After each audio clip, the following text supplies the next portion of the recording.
This is Outfront. New voices. Our voices. My voice. Outfront. New visions. My vision. La vraie vie. Outfront. Outside. Outer limits. Out of the ordinary. Out of bounds. Out there. Outfront. Hello, I'm Craig Welsh in St. John's, Newfoundland. Welcome to Outfront. I'll show you the Museum of Civilization when we get behind Parliament Building. Mike has turned into our ultimate tour guide. He's our tour guide. He's our tour guide. Excellent. On July 1st, about a dozen or so of my friends and I converged on Ottawa for a special celebration. For one long weekend, we drank, we partied, we went a bit insane. Why? Because we like a man with a funny name. Happy Canada Day! That's him, my friend, Duleepa Dups for short. You see, he was going to become a Canadian citizen. This is the eve of the big event. Listen in. You'll meet my friends, and you'll find out what makes Dups so special. We love you! We love everybody! It was the fall of 1992. I was a first-year student at Memorial University of Newfoundland, and I had started writing news for the student newspaper there, The Muse. And I came into the office one day, and there was a new guy there, and he was sitting on a blue couch, and I just came across the room and stuck my hand out to him. That was it. Okay, what was your first impression of the man sitting on the couch? Ironically enough, sedate. Parliament Hill when we're drunk! Woohoo! Let's go! Works for me. Hey, oh Canada, let's go this way! This way! Would you think sedate is an appropriate word to describe Mr. Wijawahadna? Sure, if by sedate you mean hyperactive, certainly I would say that, but no, my first impression of him was way off. No, he is a high-energy, highly driven individual. It's the dawn of Canada Day! I am going to be a citizen in 12 hours! Dups! My name is Donna Wong, and I'm a friend of Dups. I can't pronounce his name properly, and I'd rather not try. Oh, come on, let's try. Can you actually say his entire name? I can try, but I think my pronunciation is off. It's Kikianige Duleepa Wijawahadna. That's pretty good, actually. That's pretty good. It was either the production manager job or one of the managing editor jobs. He dressed up as a woman for the interview.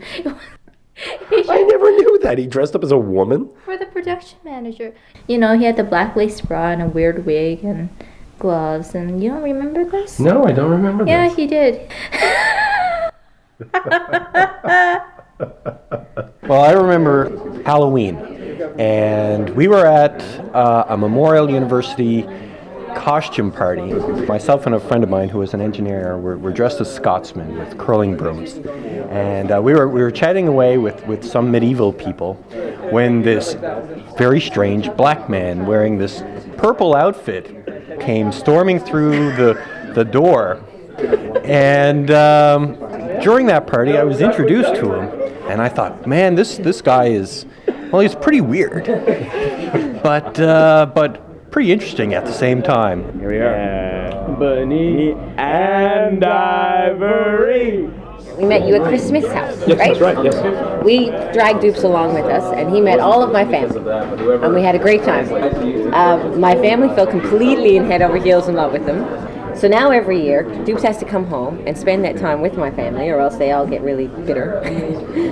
Side by side on my piano keyboard. Oh Lord, why can't we? Who knows? Dups might get married several times. I mean, I can always catch the next one, but he's only going to get sworn in once. So, I mean, you've got to be there for the swearing-in ceremony, the marriage thing. I mean, you know, you can just buy a lottery ticket and hope that works out, you know. But when it comes to actually getting citizenship, that's a big event in one's life. That one doesn't come around a couple times, you know. I don't care. That is cool. What is cool? I am gonna have a country. I'm gonna have a country. I'm gonna have a country. I can vote. I can vote. You see, Dups did a lot of traveling as a child with his parents, never really calling any place home. This is like Ottawa, right? Yeah. On the night before the ceremony, we were doing a bit of wandering of our own. That's Hull Over there on the other, where that green light is? Yeah. That's Hull. That's Hull. Oh man, I can't wait. This rocks, mate. This is good, man. This is good. This is pretty important in my life. Yeah, this is good. Yeah.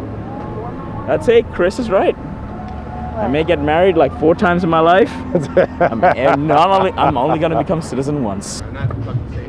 Final thing that made up my mind was my friends. That's fair. The first thing that made up my mind was how equitable this country is in a lot of ways. It's not in every way. You know what? You accept this country, warts and all. You do. There's lots of things that's wrong. But what country isn't? The point is that in every respect, this country believes in the same beliefs that I do, which is in being a human being. And that is very important. We brainwash you know that, right? Yeah, I may be brainwashed, but you know what? My God, you believe all that? Yes, I do believe that. And it's not because of the government. It isn't because of like the TV. It's because of the people I've met. You know how before a wedding there's all these last-minute jitters? Well, on Canada Day, I felt like the best man helping Dups get ready for the ceremony. Notice how much more reflective he sounds, and, well, sober. We're going. So you've got an hour left as a Sri Lankan citizen. Oh, that's unbelievable. I'm so looking forward to this. Sitting here tying my tie, I can't quite even get the tie right. And I know this sounds strange. I mean, I guess for people it's like weddings and stuff. That's really a big deal. But this is like culmination of everything I've ever done. And it a very proud moment for me because I've done it by myself. Well, with the help of all my friends, of course. But I'm here. I've made a life for myself in a country which I had no friends in when I came. I've helped people. I've become part of the culture, part of the society, in Newfoundland and in Kelowna, in wherever I've been, and that's a very proud moment for me. And to be accepted as a Canadian is a big deal. It's not a small thing.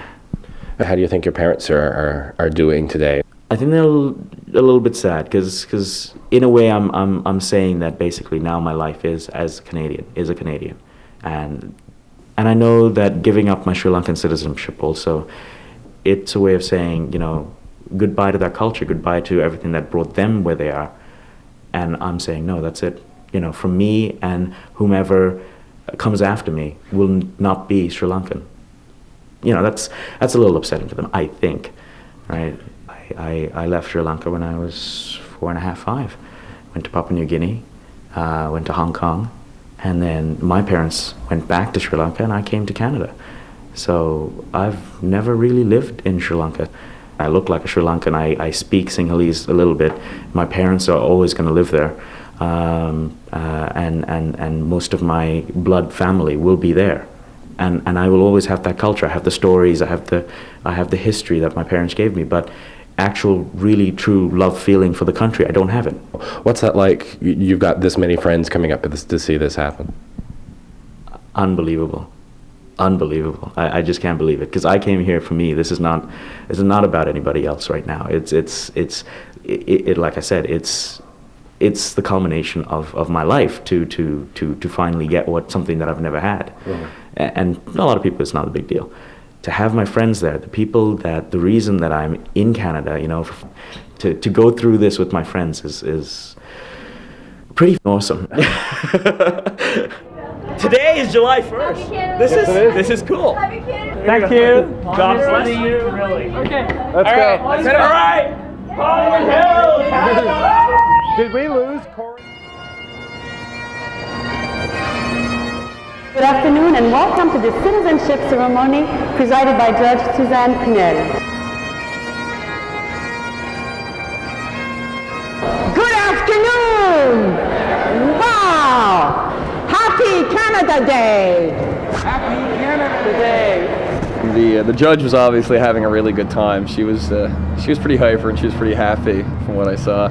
And I don't spend a lot of time navel gazing over what my citizenship means to me, and I don't spend a lot of time wondering, what is it to be Canadian. But I'm far better for having Dups as part of my country, and I can say that even before he took the oath, Dups is probably the most Canadian person I've ever met.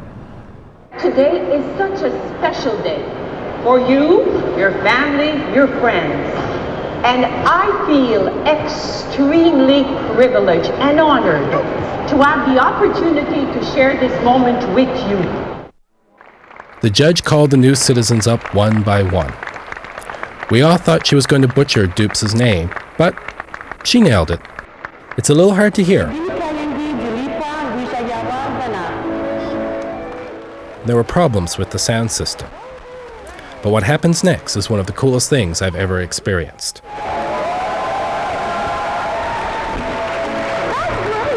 We all gave Dups a big standing ovation. I don't know if I started it or not. I just saw Dups there and he was bounding across the stage and I just stood up and started clapping. It was the most natural way I could show my appreciation and affection for him.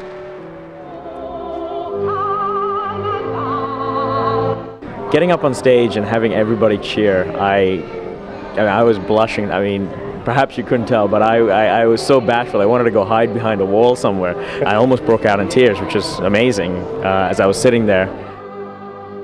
Like at the ceremony when people were asked to stand up and say the oath, like repeat the oath with the new citizens. For heirs and successors. I was like, no, I'm not doing this. This is weird. This is too patriotic. But I stood up and I did it. He made me rethink my own citizenship. Because, of course, when you're born something or you're given something, it doesn't mean as much to you as if you've had to work for it. And he's had to work bloody hard for it. And I'm glad he has it. Thanks very much, Benny. Thank you. Woohoo! They can't kick me out now. Congratulations, Dups, man. Thank you. That was great. Congrats. I'll just get you to say and spell your full name for me. I can hold it, that's okay. Oh, okay. You say? Spell it. Yeah. Spell it. Oh. GEEKIYANAGE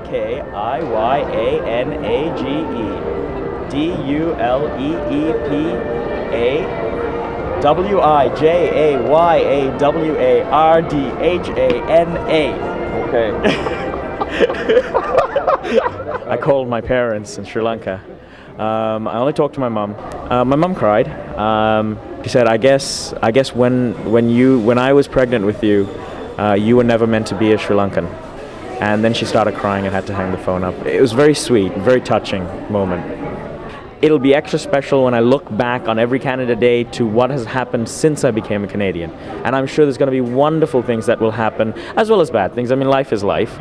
But there'll be wonderful things that happen to me and to my friends between now and every other Canada Day that I will live. And it will be wonderful for me as a marker in my life to say, this is what happened on this year, on this day, and look at what happened since then.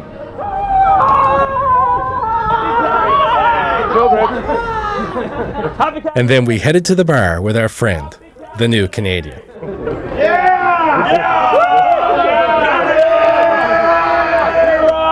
I'm Craig Welsh in St. John's. We already did it. Happy Canada Day, buddy.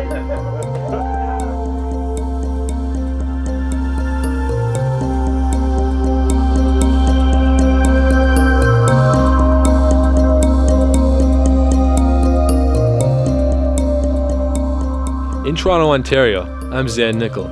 You're listening to Outfront. Tomorrow, you'll hear my story. I'm a regular at Raves, and I'm going to introduce you to the folks at TRIP, the Toronto Raver Information Project. So tune in, it'll be hype. I'm one of many new contributors you'll hear on the show this season. If you have a story you'd like to tell, or if you just want to comment on what you've heard, get in touch. You can call the number 416-205-6606, or you can email us at the address outfront@toronto.cbc.ca. Thanks for listening, and I'll see you tomorrow. This is Outfront. New